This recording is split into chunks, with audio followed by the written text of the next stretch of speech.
Hai semua, Assalamualaikum warahmatullahi wabarakatuh. Saya Fatima Askia, saya perwakilan kelompok 6 ingin membahas batas pemanfaatan alam.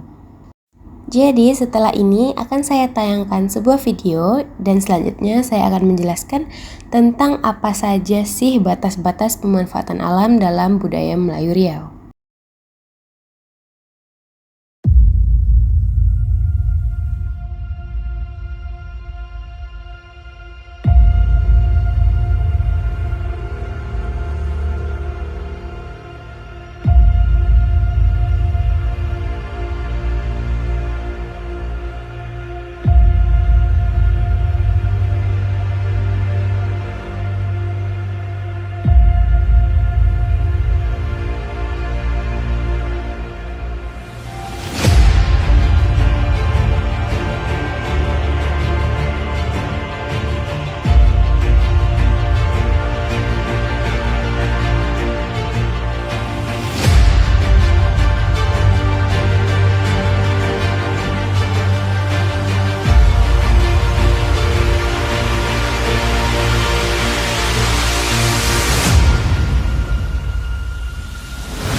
Tadi adalah kilasan video yang menggambarkan tentang akibat tidak adanya batas pemanfaatan alam.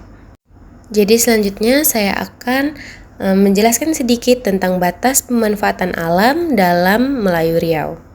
Yang pertama, prinsip pemanfaatan alam itu terbagi menjadi dua.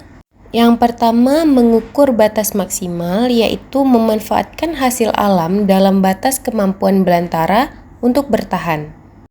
Yang kedua, menjaga keseimbangan. Diartikan di sini yaitu ketika kita menebang kayu, seharusnya akan diganti kayu. Ketika kita menebang rimba, dia juga harus digantikan dengan rimba agar terjadi keseimbangan di ekosistem.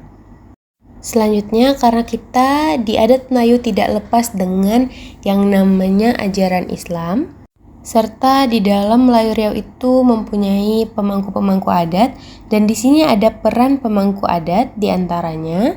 Yang pertama, penghulu dan batin. Penghulu dan batin menentukan pemanfaatan hasil alam sesuai adat. Yang kedua, hajat hidup. Mereka mengelola kebun, ladang, serta mengambil hasil hutan dan laut. Jadi dari beberapa faktor yang saya sebutkan sebelumnya, terdapat kerajaan terdahulu yang menerapkan itu semua. Yang pertama yaitu Kerajaan Melayu Palalawan. Kerajaan Melayu Palalawan menentukan batas hutan untuk tiap batin Patalangan. Yang kedua ada Kerajaan Riau Lingga.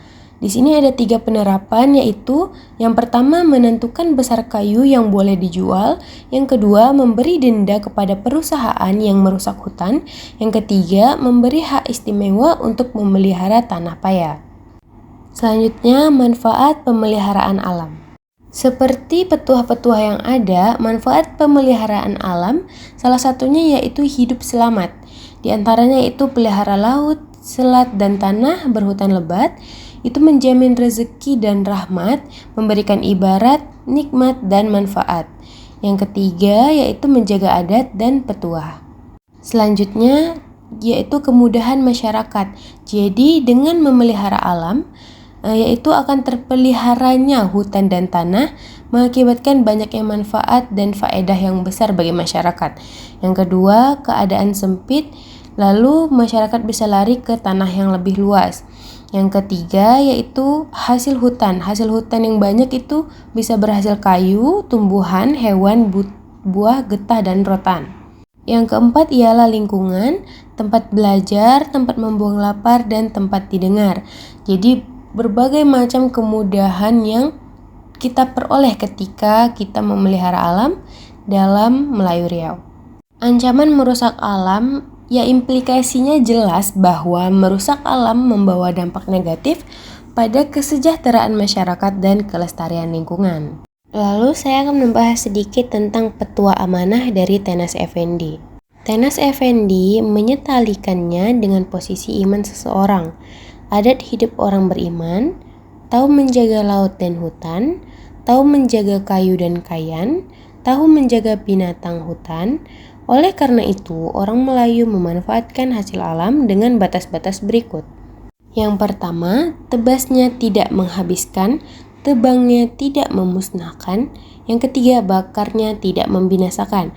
Secara keseluruhan, petua ini mengajarkan bahwa dalam setiap aspek kehidupan, baik dalam menghadapi rintangan, mengambil keputusan, bekerja, atau mengelola sesuatu, kita harus selalu berpegang pada tradisi, tanggung jawab, peraturan, dan ketentuan yang berlaku.